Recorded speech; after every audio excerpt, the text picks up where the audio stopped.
Thanks for joining. I think to start, we're just going to do a round of quick introductions. So today we're talking about flipping homes, and we've got Amanda with Palette Archives, Garrett with Calvert, and myself, Jeff, with Bōde. So Amanda, why don't you kick off and introduce yourself and talk a little bit about Palette Archives?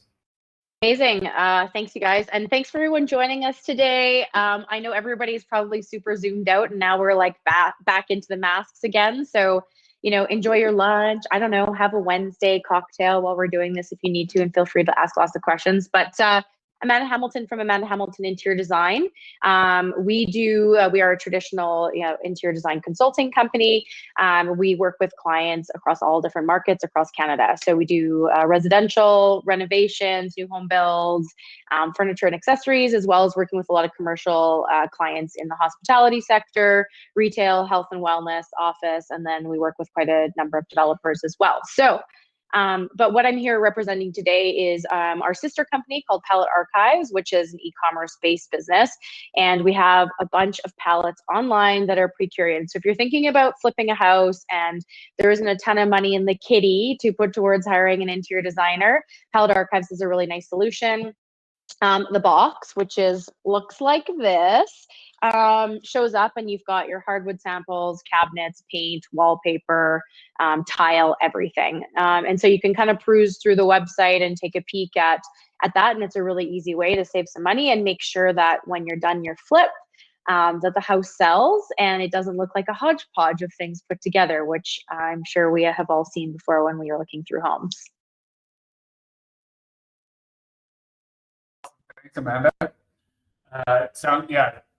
I think that the product, the Palette Archive, is such a natural fit for flippers. So love to learn more as we go throughout the next hour here. Absolutely. Garrett with Calvert. Yeah. Hi everyone. Amanda, hopefully that cocktail includes us too, right? Absolutely. I mean, I have tea right now, but I can't make any promises for afterwards. We'll switch it up in half an hour. Yeah. So my name's Garrett LaBarre. I've been with Calvert Home Mortgage for over 3 years now as a mortgage underwriter. Calvert Home Mortgage has been in business for over 45 years, and we've been dealing with real estate investors for over 40 years. So we have a lot of experience with flippers and people who are wanting to do renos and refinance their properties. Right now, around 60% of our $212 million book is made up of flips. So the majority of our book is flippers doing renos and selling them. So we do lend throughout Alberta and Ontario. And yeah, I'm just really excited to be here today with Jeff and Amanda and hear what they have to say as well. Awesome. Thanks, Garrett. I mean, you and I have talked about financing quite a bit over the last few years. Like, one of the main advantages of Calvert is just the flexibility of loan repayment, right? And is that one of the main reasons that flippers are attracted to working with Calvert?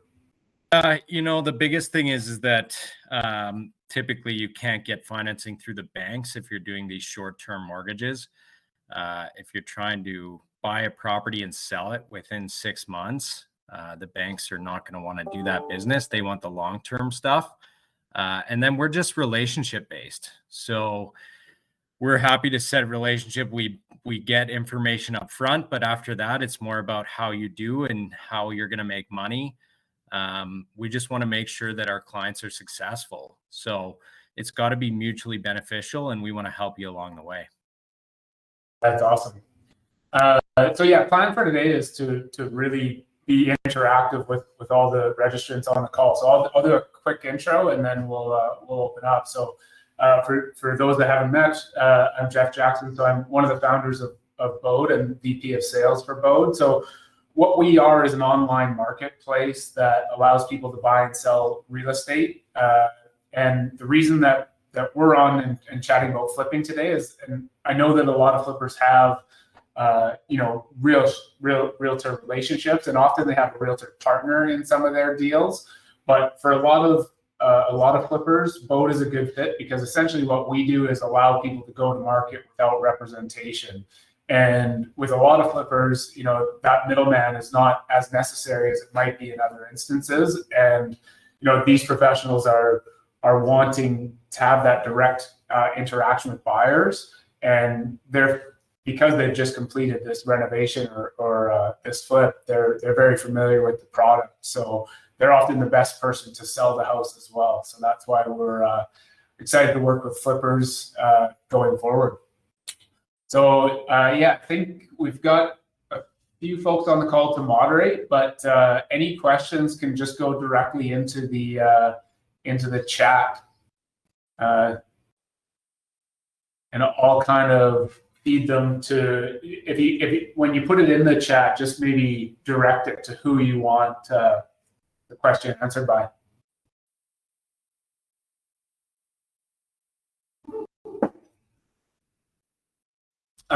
So this one I think is probably most geared towards Garrett.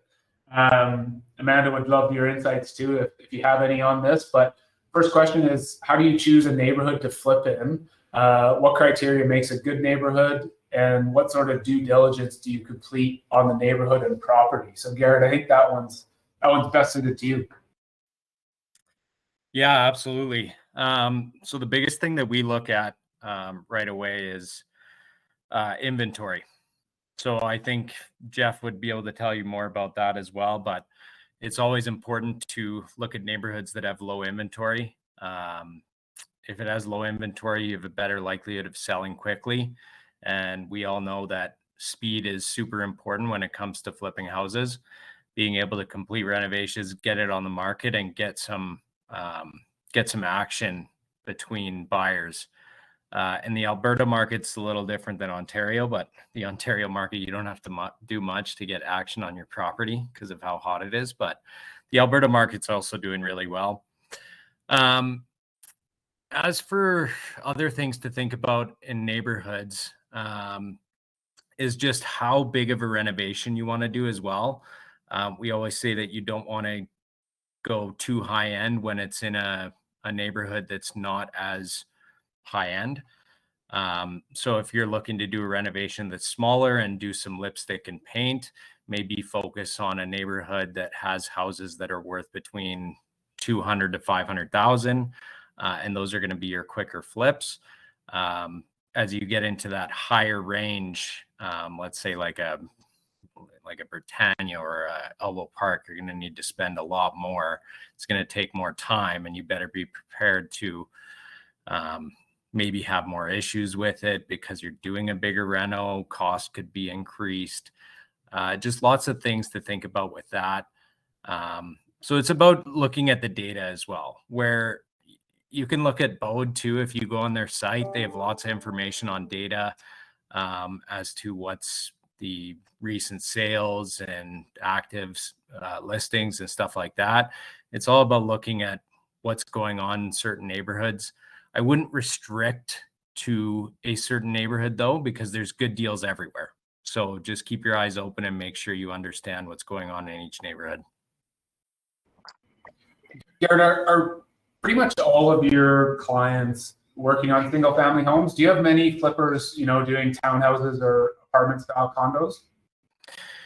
Yeah, the majority are doing single family houses. Some are doing condos, but the condo market is just a little too, there's just too much inventory in the condo market right now. We just don't see those turning over as quickly as the single family houses. So most are focusing on that. And then as well, when you're getting into the condo market, you have to look into the condo docs as well to make sure that it's well run. So there's just more due diligence when it comes to that.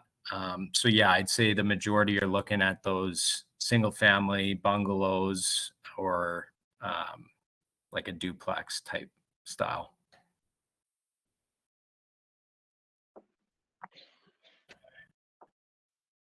Oh, I think you're muted, Jeff. Okay. We got a first timer on here, folks. I'm just teasing, right? We're all doing it all the time. Yeah. Well, throw $1 in the jar and we'll see how much we have at the end of the call. There'll be a few. Go ahead, Amanda. Yeah, I was just going to add to that. I mean, I've not only, have we helped flippers through Pal Archives as well through AHID, I've also flipped a house myself. And I think there's always this balance of what are you paying for the house versus how much you're putting in it.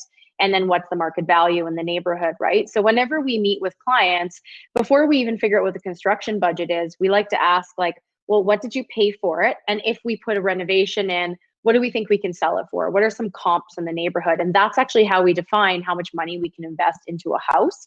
So there's a little bit of this sort of, programming that you do up front to go, are we spending $50,000 in this house? Are we spending $100,000?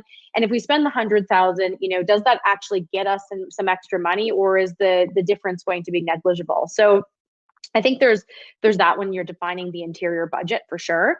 And then secondary to that, just from my own experience with clients and doing my own flip, is that the more you can find a house that is like what I call a dog of a house, the better chance you have to turn the thing around.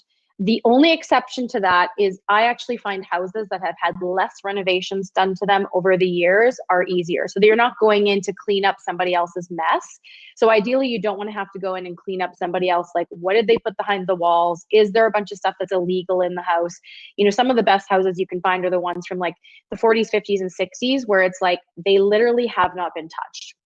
And so, the bones of the house are really good, and you're really coming in and talking about doing, lipstick for the most part. And then maybe in a classic bungalow fashion, there's a wall coming down, usually between, the living room and the dining room. So from a design standpoint, I always like to keep that in mind is trying to find homes that haven't had too much work done to them. And then also just thinking about, what can we sell it for? And then creating a construction budget out of that to kind of like perfectly tune profit versus investment. Awesome. I didn't actually know that you'd done a flip. Was that recent? It was probably about a decade ago, and it was in Lakeview. So it's that classic sort of 1950s bungalow. The basement had never been developed. So again, a perfect opportunity to come in and do something that's modern and current and relevant. And the main floor, again, we made some, adjustments, but we weren't knocking down a bunch of walls, which is very common to make a larger living room, a larger master bedroom. So yeah, it's quite the experience. And I'm just seeing the follow-up question in terms of like top lipstick items. I mean, hands down, paint is a number one thing. I've seen a million homes where you walk in and it's that buttery yellow or that gross builder beige, and you slap, what I like to call Benjamin Moore super white on the wall. And it just is like modern and clean and simple and easy to sell. So paint is a big one. I think from a resale standpoint, obviously kitchens and bathrooms are really big. If the kitchens aren't super dated, you can spray them out, and then it's really about some of the finishing touches like lighting or swapping of door hardware if it's sort of dated and brass and things like that. I mean, it really depends from house to house. You have to go like, what's going to get you your biggest bang for your buck. So I wouldn't say there's a perfect formula from an interior standpoint, but lipstick is anything we can apply easily. So paint, light fixtures, replacing hardware on cabinets and things like that, spraying out cabinets versus replacing them will really help to save some money as well. Yeah, awesome. Garrett, you probably know a lot better than I do, but it seems like a lot of the flips that I've seen in the last few years are kind of taking that 1950s bungalow, and you look at that design. I lived in one for 10 years, in the 50s, I don't know if people just didn't have many clothes, but the big issue is often you'll have 3 bedrooms on the main floor, but your closets, are a few feet big. So what I've seen, some of the best flips I've seen in the last little while are, taking that 3 bedroom, making it a 2, and then accommodating a big ensuite and a big walk-in closet, which is just, the way that real estate has evolved in the last 50 or 60 years. The other thing that those homes typically lack that the current market really wants is a mudroom, right? You kind of just walk straight into the house and there's not really anywhere to put shoes or jackets. So that's one thing that I see added quite a bit. And if you can do it without moving foundation walls or doing actual additions to the floor print, that's just becomes way more attractive to the current market. I would 100% agree, especially with Amanda's comment as well. Taking those older style with no renos yet, The biggest thing that we tell our clients is not to get into the big mechanical or structural issues. So if right away they find some sort of foundational issues or anything to do with furnaces or plumbing or something like that, the costs are just going to get really high. But if you can find those structurally sound properties that haven't had any work done to them, people have done some amazing things with them. Awesome. So we had one question that, we'll address it to Garrett, and then we'll see if Amanda will tell her what her margins were. But what percentage of your renovation investment is a normal profit, excluding real estate agents and lawyer and bank fees? So, I guess, what do you see that's kind of average, Garrett, and what would you say is like, a really good return on investment? Yeah, it's a good question. It totally depends as well if it's annualized or if it's over the short period of time. I would say most of our flippers are on average getting them done within about 5 months on average. So if you annualize a % return on that, it's going to be a lot better than what it is that day. But it just depends on the project. Honestly, it depends on how much you're putting into the project. At Calvert, we have a flip analyzer tool that I think I've provided to you as well, Jeff, that just goes over all the costs, and you can kind of analyze your flip and make sure that your return on investment is where you want it to be.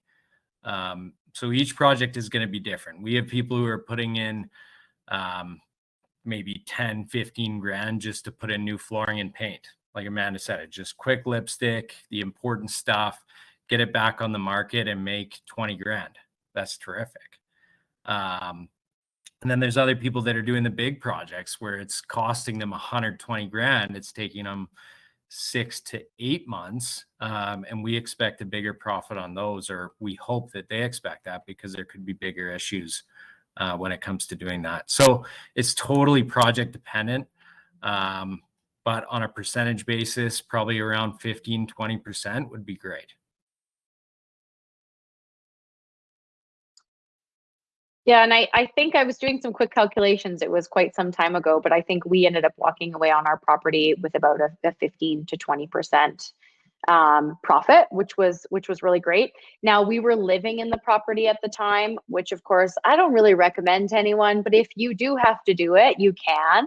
I mean, that obviously helps with any additional carrying costs, right? If you're actually living in the property, then the timeline doesn't necessarily, it's not quite as a challenge if that's your primary residence anyways. So that's kind of what we did, is we actually bought a house, lived in it for a couple of years, did the renovations while we were there, and then turned it around when the market was in a better position too. So I think part of that is also about timing it, because as you guys know, boom or bust Calgary, right? So, if we can sometimes time these things, if we have that magic ball, definitely if you can time it with the market or a spring sale or whatever, I mean, that also helps a little bit from a profit standpoint. Yeah, that's awesome, man. I think your advice about living in the property while doing it, if you're able, is awesome. The last 2 homes that I've worked on have had one had a proper suite and the other had a bit of a suite setup in the basement, and both of those times, it's time to renovate the kitchen. You can move downstairs, and it's not too burdensome to do so. Gary, you mentioned the flip analyzer. It's been a while since I've looked at that, but it's an awesome tool. Is that something, I guess a couple of questions. If I recall correctly, what I really liked about it is it actually, it looks quite daunting when you open it, but it's highlighted the inputs that you need to put in as you're evaluating a potential flip. And I remember seeing, it would tell you at your burn per day, right? Like, what is it costing you to be on the market? Is that something that you can make available to the registrants on the call today? It's an awesome tool. Yeah, absolutely. Anyone who signed up will send it out afterwards. It goes over everything. So like you said, it looks daunting when you open it, but really there's only a couple fields that you need to fill out. So most of it is automatically calculated, like your closing costs and your realtor costs, which if you were going with Bōde, it'd be lower than what we have on our spreadsheet. So you just have to take those into account. It goes over all the costs of holding onto the property with utilities and stuff like that, something that a lot of people don't think about, as well as just timelines, your budget. You input that information. Calvert does in-house valuations on an as-complete basis. So instead of going to an appraiser that's going to cost $300, we just do it internally and make sure we think you're going to be profitable on the project. And it kind of just goes over all the information that you would need to know about a flip. So certainly we can send that out after this. That'd be awesome. Thanks, Garrett. Okay, so the next one, why is it important to understand the market when buying and selling? So I think we'll all kind of have a different lens on this. I mean, obviously Garrett's already commented on inventory, right? You don't want to go to market where there's already 20 homes that are currently being offered. What we do, what Bōde allows you to do is to look at all the data and see all the sold homes in an area, so you can actually predict what an after repaired value is. So again, you definitely don't want to be the most expensive home on the street. Most of our flippers are looking to get in and get out as quickly as possible.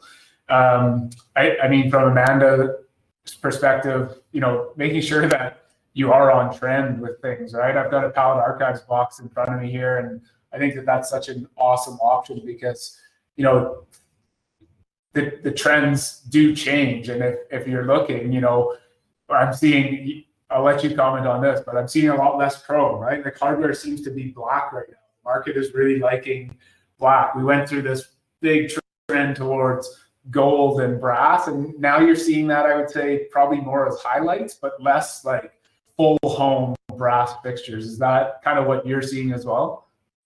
Yeah, I mean, like any trends, I find they're all cyclical. It doesn't matter if you're looking at fashion or design or anything. It's kind of like they all come back around. And brass is still here, and I think it's here to stay for a while. But we are definitely seeing a trend towards more black windows and mixing metals. So, I mean, I think that's another big recommendation that I would make for people is when you're doing a flip, if something is trendy, it's like, sure, put that in the house, but let's make sure that's being complemented by something else. So as a perfect example, when we think about like mixing metals, a matte black and a brass go really beautifully together. And then that way, if somebody doesn't love brass, or if brass goes out in 6 months or something and all of a sudden becomes not a trend, your lights aren't like that throughout the house, and all the cabinet hardware and the door hardware. So what we sometimes like to do is like keep the cabinet hardware and the door hardware matte black, and then come in and do an accent light in a brass or something, right? So that because again, the house is being designed to sell, you're trying to capture the most amount of people's aesthetics. And so nothing is overly offensive, or if it is, it's like, well, it's no big deal if we need to change a couple of light fixtures out. But if everything in the entire house, if all the hardware and all of the metals and the bathroom accessories and everything are brass, this becomes a really big challenge, of course. And I would say that would be the case even with finishes and materials. I think people should take a little bit of risk because it does set your house apart from other people's houses. So, you want it to be memorable. So that might mean like in a kid's bathroom or a secondary bathroom, instead of doing the white subway tile, you do a navy subway tile or a deep green subway tile, which are kind of, those jewel tones are kind of considered to be classics and neutrals. And then that way they're a little bit more memorable for people. But of course, again, trying to make sure that the house appeals to the most amount of people is obviously going to get it sold quicker. Yeah, I like that. Definitely. I was just going to say, just as a great example to that, we had a flipper complete a property not too long ago, and they put black stone around the fireplace, and they sold it. But that person who bought it went around and changed it to white stone around the fireplace and sold it for about 30 or 40 grand more. The market also got a lot better, but still there's not that big of a difference in the market at that time. So it is about standing out. I totally believe that. But at the same time, you want to reach the masses. You want to make sure there's multiple people interested in the property. If it's too unique, then you're going to scare some buyers away. Yeah, it's such a tough balance, right? You want to appeal to the largest market as possible, but you don't want to walk into a sterile hospital. And I think Amanda's point about about being memorable is really good. I mean, it's for 12 years I toured buyers around selling real estate, and it's funny because at the end of that tour, every single house would get a nickname, right? It was like, well, that was the horse house. It was full of horse art and horse sculptures. That was the pink flower pot house, right? And if you don't have one of those features, you kind of get lost in the shuffle because you have to think about the buyer experience. You know, you're out, you know, often looking at 5 to 10 homes. When you get home at the end of the day, you know, you really do want to stand out in some way, some positive way, I would say. You know, so that's a great point. Next question is for Garrett. What is some of the criteria you look for when lending to someone? Do you consider multiple criteria such as the borrower's past experience, current house, and plan to reno? So what's your kind of underwriting process? Yeah, good question. Totally different from the banks. It's not typical at all. The two biggest things we're looking for is, one, are you going to make money? And two, do you have the funds to do the project? So those are the two biggest things. After that, like, we do a borrower interview on every single client and deal that we do. We want to get to know our clients on a personal basis and make sure they understand the risks and what they've done in the past. We deal with new flippers all the time. We just want to make sure there's a good plan in place to be successful. But we do require still like an application, credit. We get some information like your notice of assessment from CRA, and that's more so just character. We want to see that you're filing taxes, stuff like that. But then it's just looking at the property, throwing it into our flip analyzer, all the numbers, making sure that you have a high likelihood of making profit, because that's the end game. And if it's not one and you're looking at maybe doing a refinance at the end and it's a good property that's going to cash flow, then that's okay too. We just need to understand that. Say you're adding a rental suite in the basement, you're going to rent out both the top and the bottom, and it's going to cash flow really well, and you're going to keep it for 10 years, then we understand a smaller profit margin based on the equity portion. And you're going to be keeping that. So it's all about setting up the relationship. We require some of that information, but in the end, it's, are you going to be profitable and do you have the funds to do it? And when I say, do you have the funds to do it? We do accept different means of funds, which is JV partner. It could be just cash in the bank. It could be line of credit. It could be all sorts of different things. We just need to understand that you have the funds to be successful. Awesome. Makes sense. Anything to add to that, Amanda? Okay, we'll move. I don't think on to so. the next. Yeah. I mean, I'm the person that's applying for that, right? So I'm going to leave that one to Garrett. Yeah, sounds good. Yeah. This one I think is for Garrett as well. Would it make sense for one as a seller to pay for an appraisal, approximately $300 after your flip is done? Actually, I might take a shot at this one as well, but after your flip is done, just to make sure the new value of the property. So I'm just going to get right to you. Yeah. Yeah. So a lot of our sellers will simply use our tools that we offer online. So we have all the sold data on Bōde, free to any user with an account. Some of our sellers will choose to pay for an appraisal. Now, you know, doing a comparative market evaluation is not rocket science. It's a pretty easy process. The reason that some of our sellers really like to pay for a professional appraisal is it provides kind of the grounds by which a negotiation can take place. So if you've got, you know, this new property that you've just renovated and you're going to market, and you get, you know, a buyer come, whether they're represented or not, you have this third party document that's been professionally prepared, and you can say, okay, you know, here's why I'm listed at the price that I'm listed. And what it does is it just creates a basis to which the two parties can start negotiating. So, you know, if you think about, if you are selling your property without representation, you stand to save, you know, on the average flip, I'd say $5,000 to $6,000 in Calgary. I think $300 to get that professional appraisal completed is money really well spent. It just helps the negotiation process a ton. And we've got lots of professional appraisers in our pro marketplace. So if you need a contact, again, it's all self-service on our website. We've got a number of appraisers that you can contact through our website. And I think just further to this, Jeff, we've spoken about this before too, is, again, you're saving a ton of money by going with Bōde, of course. And so it's like, well, what can you do to reinvest into the house, which makes sense. So of course I'm a little biased, but I go, well, why wouldn't you invest in a product like Palette Archives, or working with an interior designer who can make sure, especially if you are doing some substantial floor plan changes. So it's like, yes, of course, we all want to take that profit in our pocket. But at the end of the day too, I always feel like interior design helps you protect your investment. So again, it's avoiding that like hodgepodge look, like you've kind of pulled everything together. I think we can all tell when we've walked into a home that has been generally curated by a professional, things to feel a little bit more cohesive and pulled together.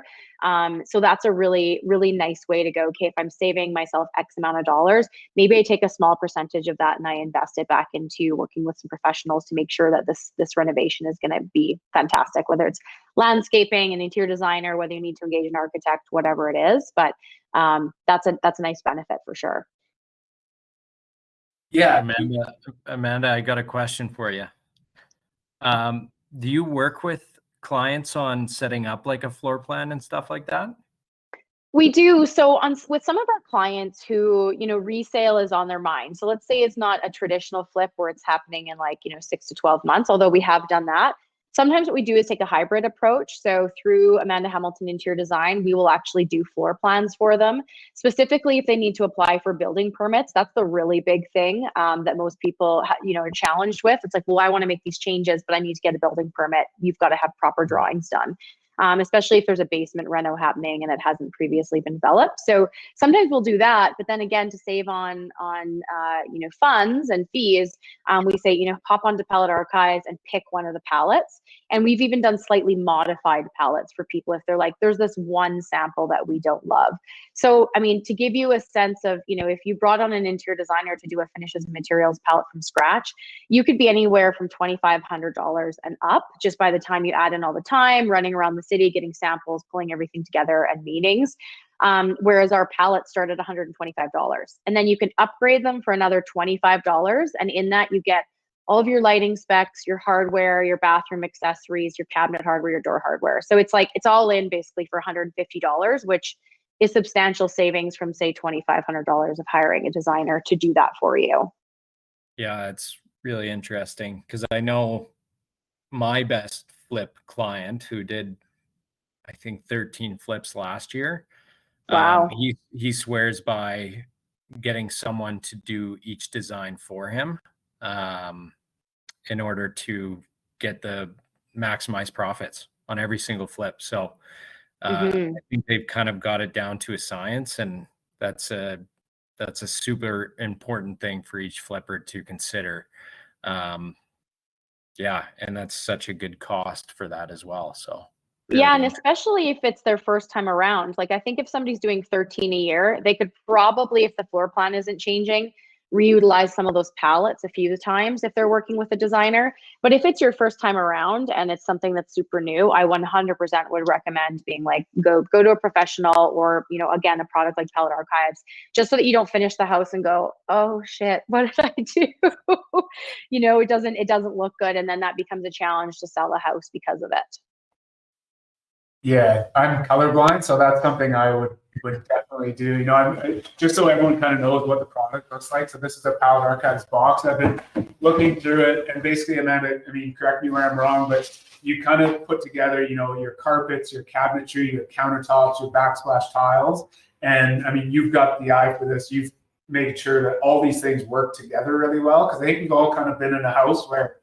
And it happens in new home builds as well. I went through a home in Harmony a year ago, and it just shows this like aqua green, hideous subway tile. And the home, they ended up having to renovate the home before it had even sold. So what this does is make sure that you have a really cohesive look to your home, but also save a lot of money by making sure that you don't end up having to renovate, before the home has even sold. So well, and the materials actually also tell you where to use them too. So there's some considerations in terms of, like, let's say if it's a more playful tile, we might say that's a powder room floor or a laundry room floor versus, doing that in a kitchen or a front entryway, right? Not to say that people can't mix and match in the house and move things around, but we've given some consideration where we think that the materials would be best suited from an aesthetic standpoint, which again relates back to a sales standpoint. We generally wouldn't recommend like a wild backsplash unless it was a client doing a custom home and they're planning on living there for 5 to 10 years. But so that's the other great thing about something like that, is it kind of just takes the guesswork out of it and it's just done. Everything's pulled together for you. Well, Amanda, when I receive these samples, do I place the order through you, or in the package is it all included? Who the supplier is, if it's Solterra or Julian Tile, or is that all included, or yeah, we make it's super easy. All the information's on the back. So yes, you can definitely order through us if you just kind of want to be like, here's the 5 materials we're going to move forward with. We want to order everything through you. We'll take care of that. Or you can just call the manufacturer directly. The difference is sometimes, and this is something to consider, and it's another opportunity for cost savings. If you work with a contractor, if you work with a designer, you're going to get discounted rates on finishes and materials. Whereas if you go and buy it yourself, generally the first couple of times, you're going to be paying retail until you've been able to negotiate something with a vendor. So yes, you're investing in those fees, but generally those fees end up being a bit of a wash because you're saving money on the back end on your hardwood. So you might be saving a couple dollars per square foot on your hardwood, a couple dollars a square foot on tile. So yeah, everything can be ordered directly, but certainly if you order it through your contractor or through us, then we're able to share some of that discount with you, which is a really nice benefit. And those can really add up. I remember once, I don't remember what tile store I went into or what the project was, but I went in and picked the tile and kind of got my retail cost, and then I had my contractor get his cost on it, and it was it was substantial, the savings. Mm-hmm. So that's a great point. The next question is for you, Amanda. Under what circumstances do you believe it's time to bring in an interior designer? Can you speak to the ROI a designer can bring to the table? Yeah, that's actually a really good question, Cole, and it's one that we always balance when people call our office as well. So I look at the budget. I like to make sure that our fees aren't taking up like 25% of the budget or something. But I feel like the right time to bring in an interior designer is when you are starting to talk about like taking down walls or like renegotiating space. So if the kitchen is moving from one side of the house to the other side of the house, which Garrett can attest to as well, like that's the more expensive way to do things. But sometimes if you've really calibrated your budget and you've figured it out, that's going to get you way more money in the end, especially if the house has a really weird layout. So I would say hiring an interior designer, especially when you're moving walls, you're renegotiating space. So maybe combining 2 bedrooms, maybe making the bathroom larger, just to make sure that that floor plan is really cleanly laid out and very efficiently laid out. So you're really maximizing the space and adding value to the property. If I can squeeze in an extra bathroom or a bigger closet or something like that for you, then that obviously means you can make some more money. And then especially too, if there's a basement that hasn't been developed, you need building permits for all of these things. So that's when I think it makes sense to bring in an interior designer. And then I think the ROI, we were kind of just talking about it. So let's just say that the interior designer's fees are going to cost you like $5,000. Let's just throw that out there as a number to help you out with floor plans and some other things, maybe finishes and materials. But does that help you get an extra $15,000, $50,000, $100,000 on the house? Depending, again, it depends on how much the house is that you're investing in and the extent of the renovation. But I would say when you get to that level of complexity, that's when I say move outside of pallet archives and hire an interior designer. Very cool. And so when someone picks a pallet, are they picking it, like, are you assisting with that process, or can they jump on the website and kind of choose, okay, this is the general direction that I'm leaning? Yeah, so there's about 35 pallets on the website, and so people can browse them, but we also have filters as well, right? So you can filter the boxes based on, style, color. There's a few different options there. But the whole point of why they're so cost effective is it's sort of a hands-off process, right? What it also does is save you time and money, because time is money, of course, of driving around all over the city, trying to pick up samples, going to places where they won't give you samples. You can literally on your iPad in front of Netflix at nighttime, scroll through the palettes and pick one. And like anything that's called like classic contemporary, Scandinavian modern, Scandinavian, classic, all of those ones are like those very sort of neutral palettes that tend to work really well for most homes. And then there's some crazy palettes on there that I wouldn't recommend. Like we have like a jungle, inspired one, and there's a Palm Springs inspired one, which is really fun if maybe you're living in the house, but maybe a little bit tougher from a resale value. So we really do encourage people to sort of browse the website. There's lots of like beautiful imagery, big pictures of the palettes, and it should give them a really good understanding of what the direction is. That's awesome. I think one theme that kind of is evolving out of this conversation is like knowing what you don't know, right? And how important it is, if you're going to flip a home, to have the right team. And, I've seen examples of, I think a lot of our flippers have a construction background, right? But, they don't have the financial background that Garrett offers, and they don't have the interior design, expertise that you offer, Amanda. So, the products that we offer are really about completing your team as you go forward with a new flip. One question was, how does Bōde save flippers time and money? And is it more work to do it yourself? So we find with most of our flippers, they're really hiring an agent to get to realtor.ca, but they're doing all the legwork anyway. So it's listing homes on in the Bōde marketplace is really quite easy. It's all self-service. You jump on, hit sell, enter the address, and most of our sellers can get through that process in about 10 to 15 minutes. We pay for all photography, professional photography, and measurements as well. So professional measurements, which are required to get to MLS. And our flippers and sellers find that they like being in the middle of that process, and there's really no one better than them to sell the home, because they know, especially on a substantial flip, if you think about the process of a buyer walking through the buyer's agent really doesn't have that intimate knowledge of the build.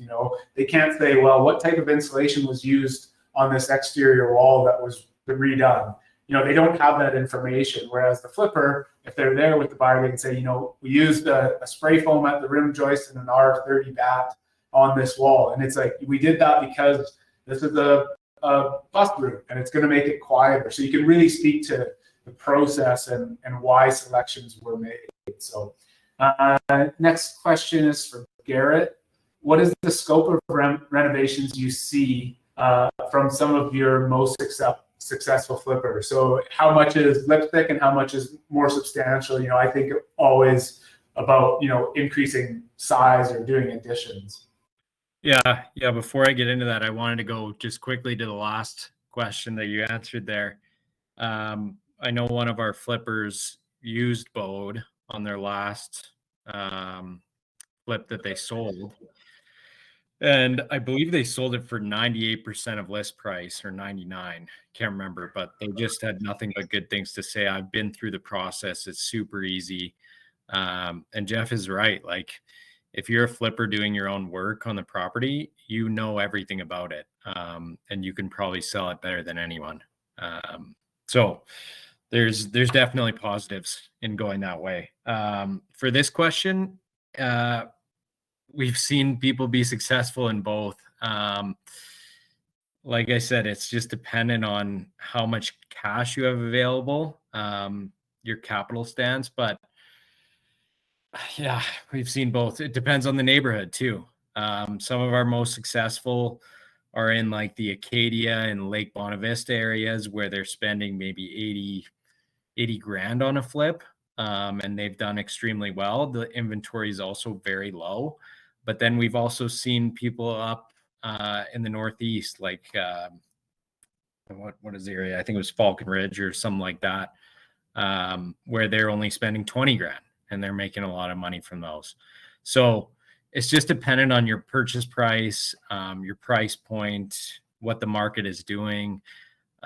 There's lots of different ways to make profits on flips. It just depends on the property.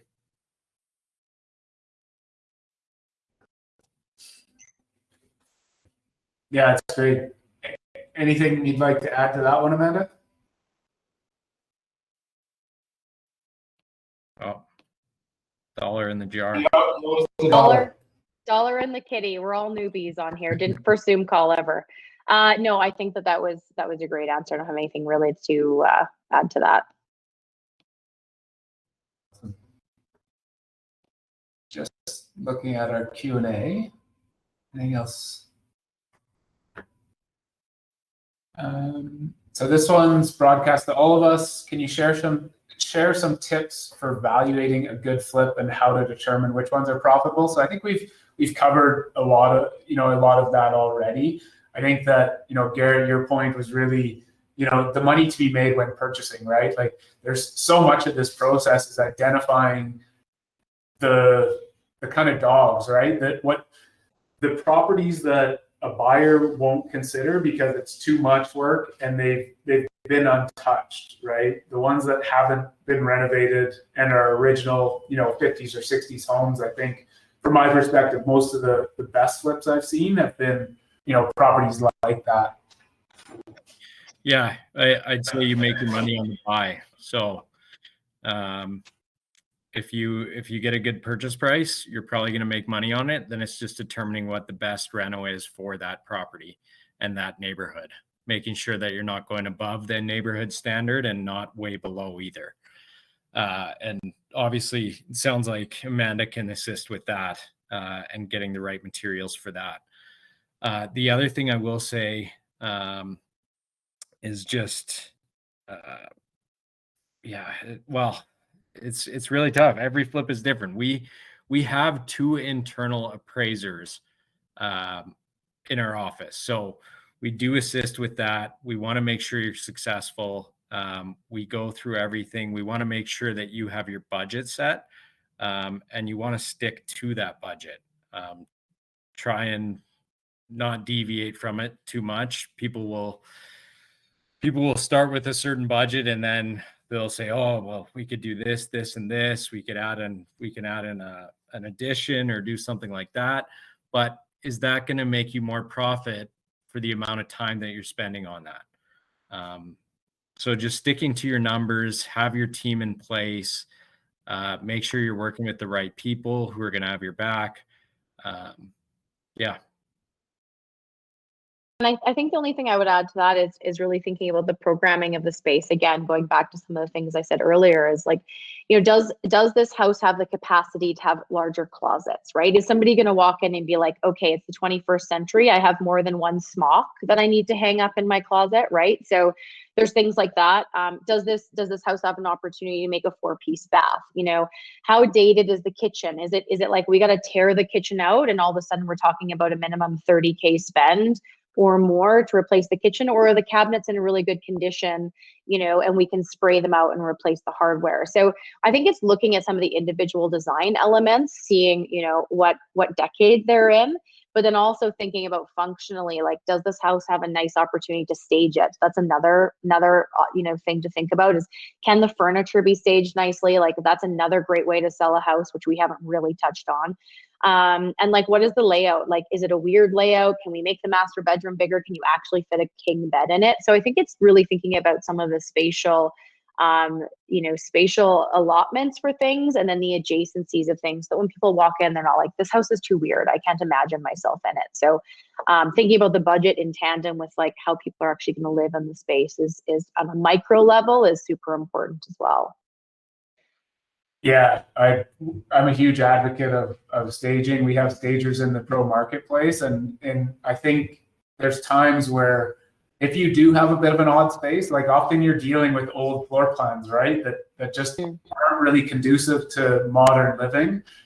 We had a seller in Edmonton recently with this like really weird space off their master bedroom. It was 2 steps up, and they had it they were unsuccessful selling it, staged as an office, right? And people walk in there and they can't picture a world where they're going to have an office in their master bedroom. So they used the pro marketplace, got a professional stager in, and literally the stager just put this massive ottoman. And all of a sudden it was like, oh, what a cool space, I could picture myself reading here. But So yeah, staging is definitely a very important part of the sale process. Yeah, and one of the other things too that just speaking to that too, if we've got people on the call who have done multiple flips, we are finding some of our clients who do that start to purchase the furniture and then move it kind of from property to property, because you also have some very expensive upfront costs with staging. So you have to think about that in the bigger scheme. If you're going to continue doing this, it might be cheaper to purchase the furniture and be able, and a decent amount of it, and then continue to move it and kind of mix it around. It's another way to set your property apart too, because a lot of the staging companies can sometimes have like the same furniture. So you see the same furniture in every single person's property. Whereas if you can go out and kind of like curate it, that's also where I would be like, that makes sense to hire an interior designer who actually knows how to like finish a space, or a stager. You can always tell when you walk into a house and somebody's just like, again, hodgepodge furniture in there. And furniture allows people, they're very, very visual. It allows them to understand and see themselves living in a space. Yeah, fully agree. So one question on staging that we'll address, and then just to start thinking about this question that I'll get both of you to answer is now a good market to invest in a flip? But before that, someone had asked about virtual staging. So virtual staging, I would say, probably started 5 or 6 years ago, where you just took photos of a vacant room, and you had just photoshopped to include a television and a couch. It was really clunky 5 years ago. It's gotten pretty good.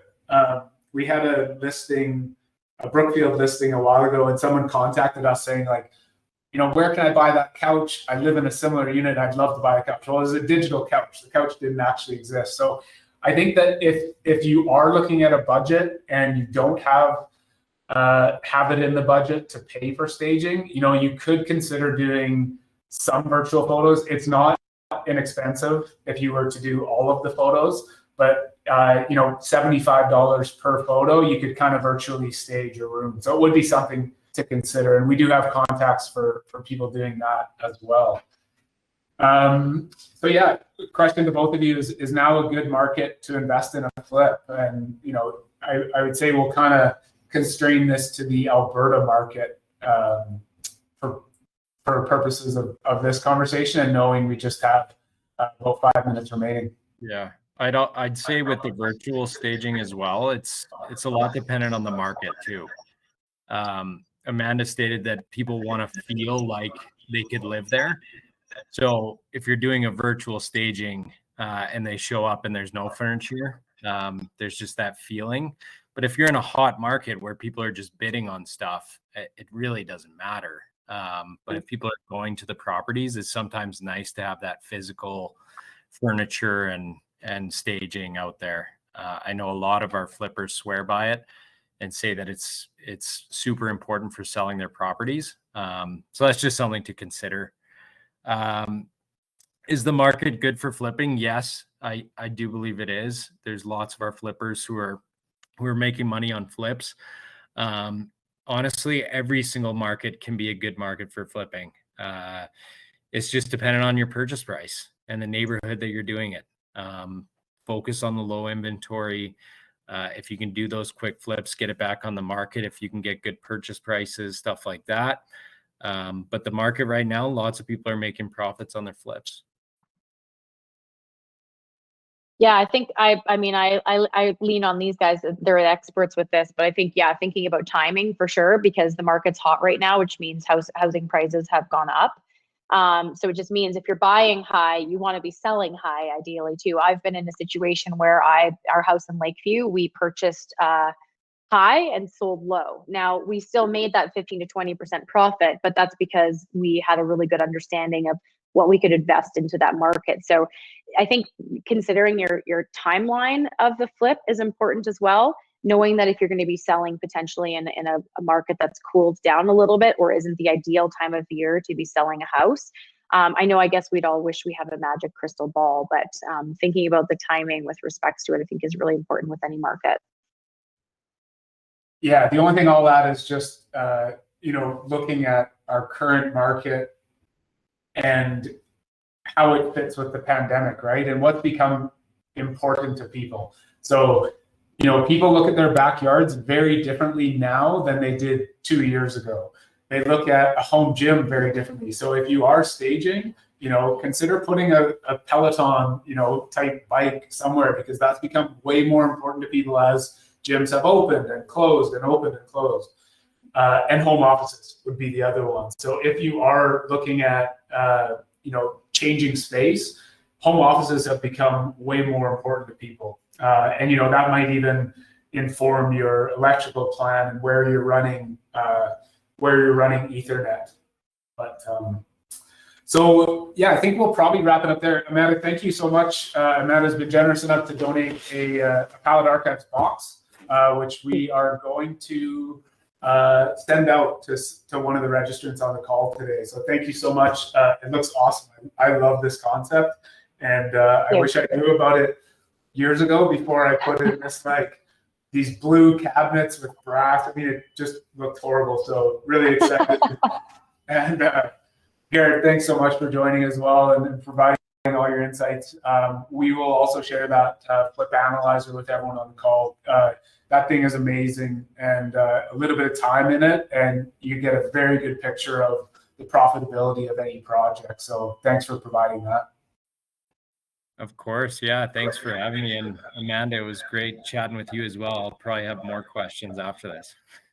Absolutely. You guys as well. And it was thanks for everyone for joining us. Appreciate it. Thanks everyone.